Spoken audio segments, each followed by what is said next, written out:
lost my mind.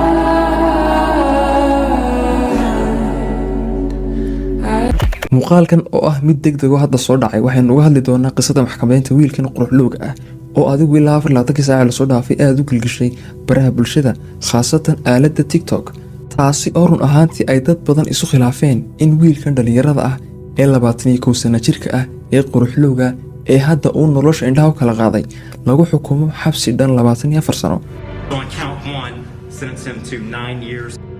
On count 2, sentence him to 15 years for a total 24 years Florida State Prison. waxayna dabcan taasi ka turjumaysaa in xabsiga gudihiisa uu ku dhex qaadan doono in ka badan intii uu xabsiga dibadiisa ku qaatay tan iyo markuu dhashay wuxuuna kala badh cimrigiisa ku dhex qaadan doonaa 4 darbi dhexdood. sababta xabsigiisa keentayna waxay tahay shil gaari oo 3 sano ka hor uu ku dilay hooyo da'yar iyo gabadh ay dhashay oo iyana waqtigaasi jirtay wax ka yar 2 sano. wiilkan oo lagu magacaabo Cameron Herring wuxuu ka dhashay qoys hodan ah oo ka soo jeeda dalkaasi Mareykanka wuxuuna xabsiga gelayaa isagoo ah wiil da'yar wuxuuna ka soo bixi doonaa isagoo ah qof weyn oo 45 sano jira waaba haddii uu noolaadee. haddaba wiilkani ayaa wuxuu aad u xiiseyn jiray tartanka gawaarida isagoo aan weliba tegi jirin meelaha loo qoondeeyey in gawaaridu ay ku tartamaan ee taa beddelkeeda isaga iyo asxaabtiisu waxay tegi jireen meelo aan innaba loogu talagelin in tartan gaari lagu qabto oo weliba ay mamnuuc tahay in gawaaridu ay ku socdaan xawaare aad u sarreeya.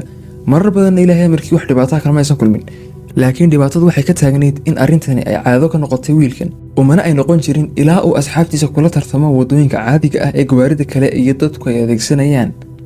haddaba kiiska wiilkan ayaa wuxuu soo bilowday 3 sano ka hor taariikhdu markay ahayd 23 bishii May sanadii 2018 Cameron oo waqtigaasi ay da'diisu ahayd 18 sano ayaa goob jiim ah u raacay wiil ay saaxiibo yihiin oo lagu magacaabo John Brino oo isagana waqtigaasi ay da'diisu ahayd 17 sano. intaa kadib mid waliba wuxuu soo qaatay gaarigiisa u gaarka ah. Cameron wuxuu soo kaxaystay gaari noociisu yahay Ford midabkiisuna yahay madow halka wiilkii kalena uu isna soo kaxaystay gaari Nissan ah midabkiisuna yahay dahabi. kadib labadoodiiba waxay soo istaageen meel ishaaro ah si ay markay ishaaradu u noqoto cagaar ay tartanka u bilaabaan. kadib daqiiqad markii ay ishaaradii isu bedeshay cagaar waxay labadoodiiba go'aansadeen in tartankii ay bilaabaan oo weliba sida la sheegay uu midkiiba ku waday gaariga xawaare dhan 100 mayl saacadii. dabcan waad qiyaasi kartaa gaari ku socda xawaare intaas leeg dhibaatadu geysan karo.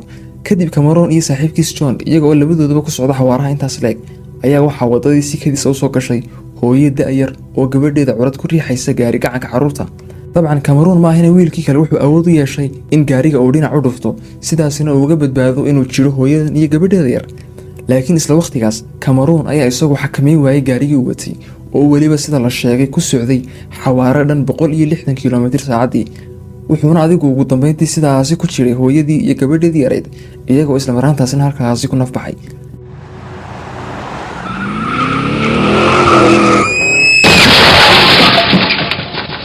kadib daqiiqada isku dhaxyaaca oo labadan wiil ay galeen waxa goobtii uu shirku ka dhacay soo gaaray ciidamadii gurmadka ahaa iyo booliskii waana la xiray labadoodiiba.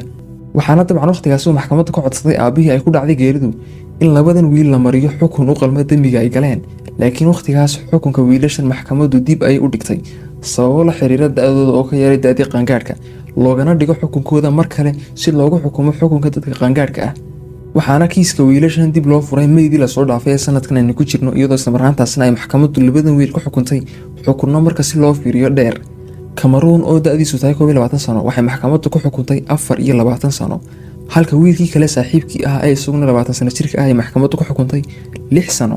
balse arrinka muranka aad ka weyn ka dhaliyay baraha bulshada ayaa wuxuu yahay muuqaal laga duubay maxkamadeyntii Cameron iyo falcelintii uu ka dhiibtay kadib markii uu garsooruhu ku riday xukunka.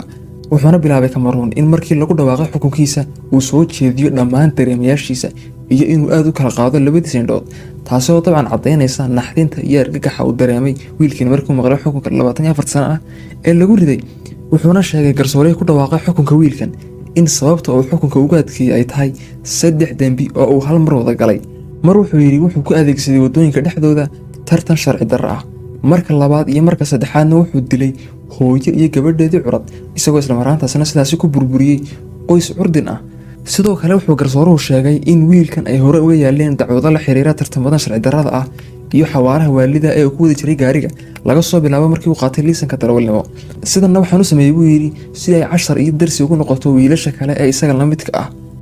iminkana haddaynu eegno qoyskii uu ka soo jeeday wiilkani iyo falcelintii ay ka sameeyeen xukunka maxkamadda, waxay sheegtay hooyadii in marar badan ay wiilkeeda u sheegtay inuu dhimo xawaaraha gaariga. mar walbo ay aragto wiilkeeda oo ku jira xaaladana ayuu xabsan jirtay dabcan. sidoo kale waxay sheegtay hooyadani inay jeclaan lahayd in laga khafiifiyo xukunka lagu riday wiilkeeda. sidoo kale waxaa maalinkaa shilku dhacay Cameroon la saarnaa gaariga wiil ay walaala yihiin oo dabcan isaga ka yaraa. waxayna sheegtay hooyadani in wiilkeeda yar uu isna saameyn xoogan ka qaaday shilkaas, ilaa haddana uu mararka qaar habeenkii ku riyoodo. sidoo kale aabihii ay shilka kaga dhinteen xaaskiisa iyo gabadhiisa curad wuxuu isna maxkamadda ka sheegay in noloshiisu ay noqotay mid kala dhantaalan kadib markii uu waayay xaaskiisii iyo gabadhiisii. sidoo kale arrinka kadiska ah ee aabbahan waqtigaas ku dhacan wuxuu ahaa in maalinkii uu shilku dhacay wax yar kadib uu soo maray isla wadadii uu shilku ka dhacay. markii laga joojiyeyna wuxuu ogaaday in meeshan uu shil ka dhacay misna lagu dhintay, cidda ku dhimatayna ay tahay dabcan qoyskiisii. wuxuuna sidoo kale aabahani sheegay inuu jeclaan lahaa in wiilkan galaaftay nolosha reerkiisii lagu xukumo in la dilo, haddii ay taasi dhici weydana dabcan lagu xukumo wax ka badan 30 sano. laakiin ay u suurtageli weyday in dalabyadiisa ay maxkamaddu aqbasho sababo la xidhiidha looyarkii u doodayay wiilkan oo isagoo ku adkaystay in wiilkan si dulmi ah loogu riday xukunka oo uusan u qalmin. waxayna markii dambe maxkamaddu saxiixday iyadoo dabcan tixgelinaysa dalabka looyarkaas u doodayay wiilka in xukunka ay ku riday lagu laaban doono inuu u qalmo iyan kale. adigu se daawada sidee ayaad u aragtaa maxkamadeynta wiilkan? maxaadse is leedahay way sababtay in arrinta wiilkan cirkaas la geeyo halka hooyadii iyo gabadhidii yareed ee u galaafteen aan waxba laga soo qaadin?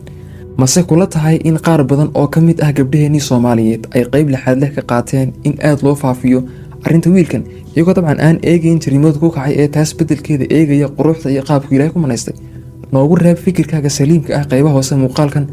tan iyo intaynu mar kale kulmi doonana waxaan kaga tagayaa bi amaanillah.